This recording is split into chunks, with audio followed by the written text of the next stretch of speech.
You allow me this opportunity to have this bill heard in committee.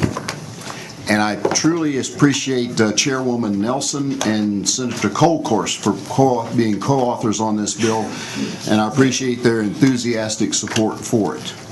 Members, 21st century technology and today's geopolitical environment have significantly elevated the threat of a catastrophic electromagnetic pulse event, either man-made or natural. This threat could dramatically and irreversibly change life as we know it. A highly destructive EMP can occur from either a natural event or a man-made weapon. A natural EMP would be the result of an intense solar activity. A man-made EMP could be generated by the detonation of a small nuclear weapon above the Earth's atmosphere or a portable non-nuclear electronic weapon. Either source would render completely inoperative all unprotected electronic devices. Cars and trucks will stop running, standby generators would not start, and water pumps would cease to work. There would be no communication and nothing electrical would operate. The seriousness of an EMP threat is not something new. Congress and the U.S. military have known about the widespread and catastrophic damage an EMP could cause for many years. The military began requiring that most of their electronic equipment be designed and built to survive an EMP event in the early 1970s. The military calls for design specifications hardening a requirement. Recently, it has been reported that the military has taken action to safeguard sensitive servers from a potential electromagnetic pulse attack by moving those components to the Cheyenne Mountain Base in Colorado. And I have a handout on this article. This is a particularly serious warning. This is what I'd call a red flag when the military starts taking positive action to do something. And for those of you who are familiar with the military, Cheyenne Mountain was used during the Cold War to protect key parts of our command structure from the event of a ground nuclear attack. It has been basically abandoned for several years because really the military did not see a ground-based nuclear attack as a viable threat to the United States. They are now moving electronic equipment back into the mountain because of the protection that it will provide to that equipment from an EMP attack. The officials admitted the military's dependence on computer networks and digital communications for its operations makes them vulnerable to an EMP. Since the use of an EMP is one of the least expensive ways to cause the most amount of damage to American infrastructure and economy, it is a very appealing weapon for rogue states like Iran and North Korea to take. In addition, and I have another handout for you, is another step that the military is taking. And that is because of the electrical industry has refused to take the threat seriously, once again putting profits ahead of responsibility. The military has been forced to begin a program of creating nuclear-hardened microgrids for critical military facilities such as Fort Bliss. Two flags have now gone up, red flags, that the military is taking this threat of an attack very seriously. And it is time that we start taking it very seriously. Scientists have been warning Congress that our civilian infrastructure is also vulnerable to an EMP event and that action should be taken to harden the country's electrical grid system. But again, the federal government has failed to take the necessary actions to implement what experts say are easy and relatively low-cost fixes to protect the American people. Hardening our grid will increase our and there is a real positive benefit on the economic side to doing this. It's not just the protection for survival, but hardening our grid will also increase our economic advantage over other states. When businesses consider moving to Texas, they have to consider the issues of severe weather. Businesses already here are concerned about the damages from severe weather and power outages. Hardening our grid will further incentivize businesses to move to Texas and stay in Texas instead of looking to move to other states. But we must act now. You see, Texas spends a lot of money trying to attract business to come to Texas. And I'll say that we have a very reliable grid system that's part of the package they get when they come here. We have sufficient electric power and we have reliable power in a benign environment. By hardening our grid, we will be able to offer to businesses that will be concerned about outages a grid system that would operate in a hostile environment, that would come back and they could be back in business in a very short period of time. That is a very attractive carrot for bringing businesses to Texas. Maine and Wisconsin have already begun the process to hardening their electrical grids. If Texas delays any longer, we risk losing this economic advantage. We also risk losing a stronger appeal as a prime location for military bases. Military bases annually contribute approximately $150 billion to the Texas economy. Having a secure electrical grid would go a long way to ensuring that these bases will remain in Texas during the next round of base closures, and there will be another round of base closures. Texas military bases would likely be spared from those closures if Texas had an electrical grid system that could withstand the natural and man-made EMP scenarios that threaten our national security. Texas really does stand alone in its ability to protect this electrical grid system. By hardening the Texas electrical grid, we will further distinguish Texas from other states as a premier place with reliable electrical service, even in a hostile environment. Texas must not stand in the shadow of other states in securing these economic opportunities. Texas should instead lead the nation with model legislation that will set the example for Congress and other states to follow. Mr. Chairman, I have witnesses from Homeland Security, the PUC, and ERCOT, and I'm honored to have my invited witnesses here, including Secretary Frank Gaffney and Kevin Freeman are here today. Would you like to call up, is it Kevin Freeman and you said Gaffney? Yeah. Sorry.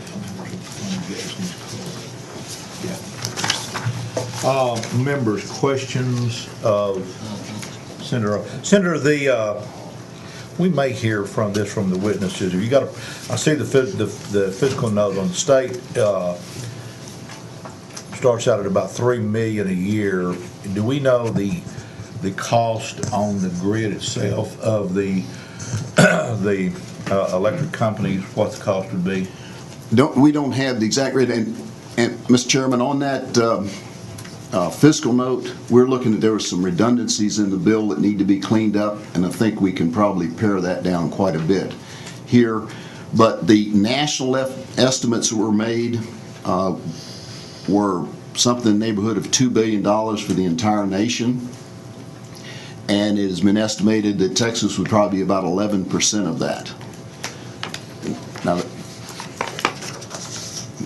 members, any other questions for Senator Hall? Not, public testimony is now open on committee substitute Senate Bill 1398. Chair would call Frank Gaffney and Kevin Freeman. Welcome to our committee, and whoever wants to go first can go. If you'll identify yourself for the record, please. Mr. Chairman, thank you. My name is Frank Gaffney. I'm the president of the Center for Security Policy. I'm delighted to have with me a senior fellow of our organization. It's an old adage that people say they're from Washington and they're here to help. I'm here from Washington, all right, but I'm asking for your help for reasons that Senator Hall has mentioned. The United States government, sadly, is a little schizophrenic on the problem of our electric grid. The military has for decades, and in fact Senator Hall was involved in this, protected parts of its military capabilities against the threat of electromagnetic pulse, and yet we've done essentially nothing to protect the civilian infrastructure and most especially the electric grid, the most critical of our critical infrastructures, against this phenomenon. Is that true all over the United States? Yes, sir. It's a function of two forces, both the sort of enemy action phenomenon and also a naturally occurring phenomenon. And I think it's fair to say that we are unprepared against either. This is, with all due respect, the single most important piece of legislation that will be considered in this legislative session. And I say that with all humility for the simple reason that if you don't get the grid fixed, nothing else you do will matter. In fact, you won't even probably get to worry about the rest of it if you don't fix this. We have had in the past couple of days reports that the Islamic State is now operating across the border in Mexico. There are abundant reasons to believe jihadists are operating inside the United States as well. We've had attacks on physical infrastructure, notably, but not exclusively, a major substation in Northern California just about 2 years ago to the day.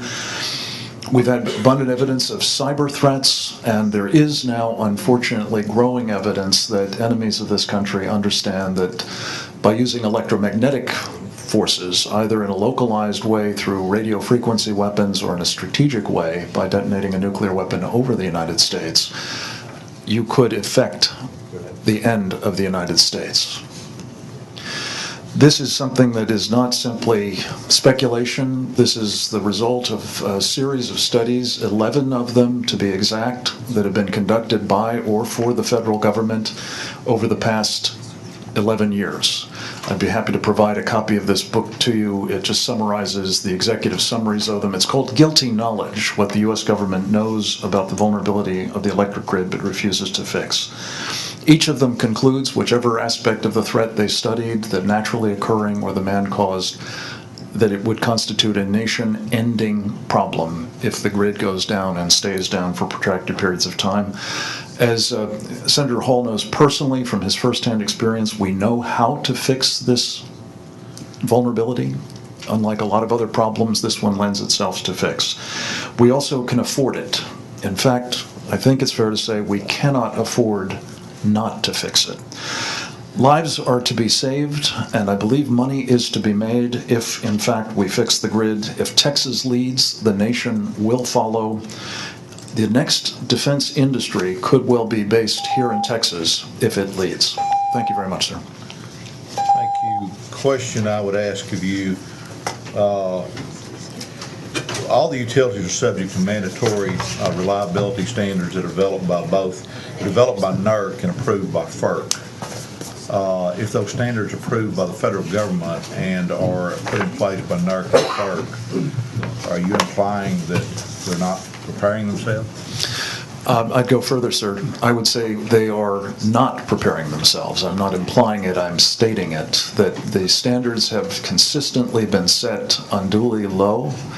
There are all kinds of scientific bases for challenging them. Unfortunately, the process, this may come as a shock to you, is somewhat rigged in favor of the utilities. And as a result, we are not seeing, I think, the regulatory agencies, such as they are, and it's to be noted that this North American Electric Reliability Corporation is in fact a trade association of the electric utilities themselves. This is sort of a throwback to a sort of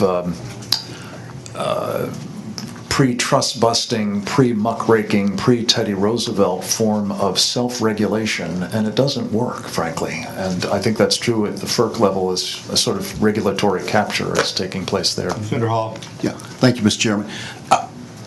Mr. Gaffney, as I understand it, what specifications that NERC and FERC have adopted, the scientific community that understands this problem set the bar much higher.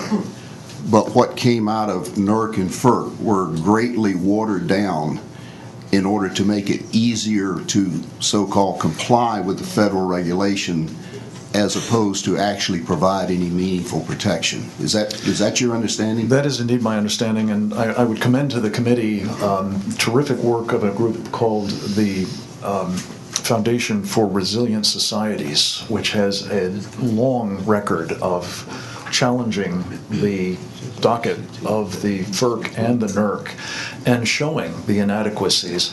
I personally must tell you that the principal purpose of these standards seems to be to protect against liability rather than to protect the assets of these industries. And I have to say, this sounds unbelievable, But unfortunately, if you're driven by sort of a quarterly profit statement mentality, sadly, decisions that may be in the long-term interest, even of the company, let alone of the country, seem to take second place. And we talked about mostly focused on the threat from a hostile, man-made. Would you tell us what you know about the other threat that exists that we have absolutely no control over, and that's a natural threat? I was, as was mentioned, acted as an assistant secretary in President Reagan's Pentagon. This is where I first came across this phenomenon of enemy action inducing an electromagnetic pulse. What really captured my attention was a couple of years ago when I really came to understand that even if no enemy attacks the United States in any of the ways that I've mentioned, physical sabotage, cyber attacks, electromagnetic pulse, we are going to be subjected 100% certitude at some point in the foreseeable future by an intense solar storm, a geomagnetic disturbance it's called, that will have the effect in many respects of the worst kind of electromagnetic pulse induced by nuclear action. The problem with this is it happens roughly every 150 years. And the last time it occurred was 156 years ago. So we're in the zone. And we know it's coming. We don't know precisely when. NASA has estimated that it's a probability of 12% that it will occur sometime in the next decade. That's a little bit better than the odds of Russian roulette, but not appreciably so. And I don't know anybody in their right mind who would play Russian roulette, let alone with the country. Members, any other questions, Mr. Gaffney? I was going to say that's not speculation. We have documented. I believe it's called a Carrington effect. That's correct. And it's been documented. The first. As I say, the last one was observed by Dr. Robert Carrington in Britain and witnessed the correlation between solar flares that he was observing on the surface of the sun and telegraph offices and wires catching into flame. This was a phenomenon that was not nearly as severe as today's would be because we didn't have any electric infrastructure apart from those telegraph wires. Okay. Thank you, sir. Thank you, sir. Members, I would ask unanimous consent that we limit testimony to 3 minutes. Is there objection? Hearing none, so ordered. Mr. Freeman, would you introduce yourself, please? Yes, my name is Kevin Freeman. I'm from Keller, Texas. My area of focus is cyber economic warfare. I've been hired by the Department of Defense for multiple studies on this subject. I'm the author of 2 books that were bestsellers. I've been called in by the FBI, DARPA, and the Defense Intelligence Agency, among others. In short, I study non-conventional forms of warfare, in particular cyber economic weapons, and I write and comment on those. Why I drove to Austin today was to share with you the fact that our nation's power and electric grid is perceived by enemies and adversaries as a potential Achilles heel and a legitimate target.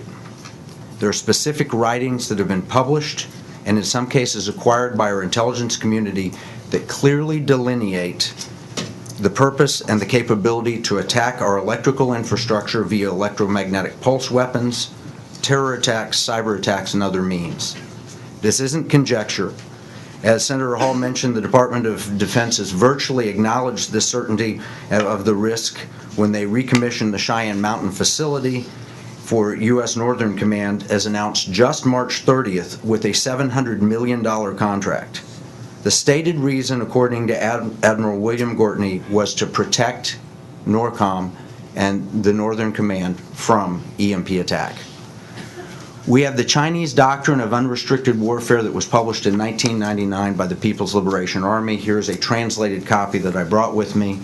This book has been used as a handbook by terrorists, we believe including Osama bin Laden. In fact, his name is mentioned in here more than a dozen times. This clearly lists EMP weapons as a potential means of destroying any nation, especially the United States. We also have captured and translated Iranian military documents One made its way into the public media recently and has 20 times mentioning the possibility of an EMP attack on the United States. It's not a propaganda document, it is an actual military planning document. We have reports from negotiations with the Russian government where the negotiators have clearly referenced, you know we have EMP capabilities and could take out the United States.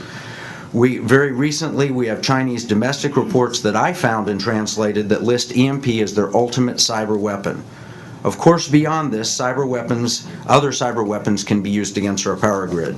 Operation Cleaver was identified by cybersecurity firm Cylance as an Iranian intrusion into much of our national infrastructure, including our power grid.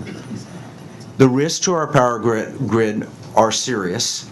Our enemies have contemplated, understand, and targeted the grid, and SB 1938 is a great start to acknowledging these risks and beginning to address them.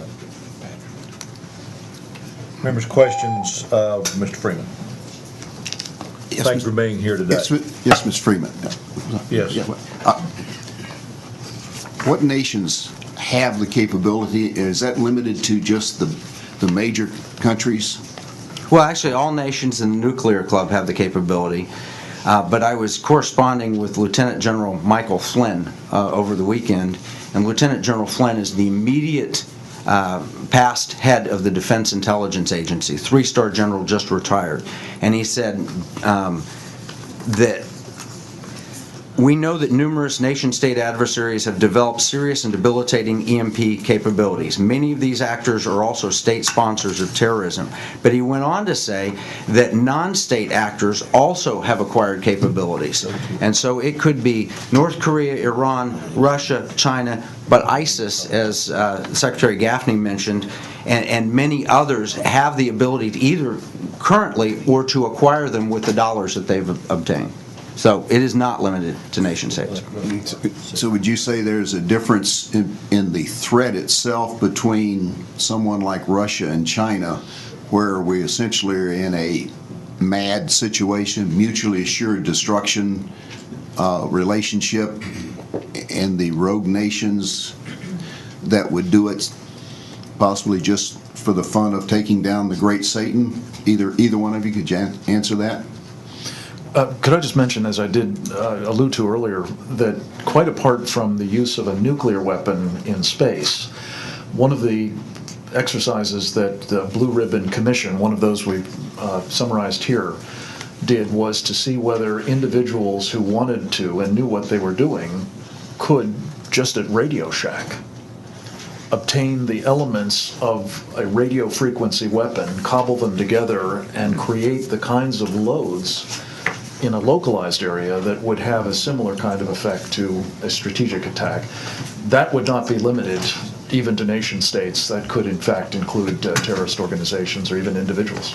Okay, thank you. Any other questions of Mr. Freeman? Thank you for being here. Chair will now call John Fainer.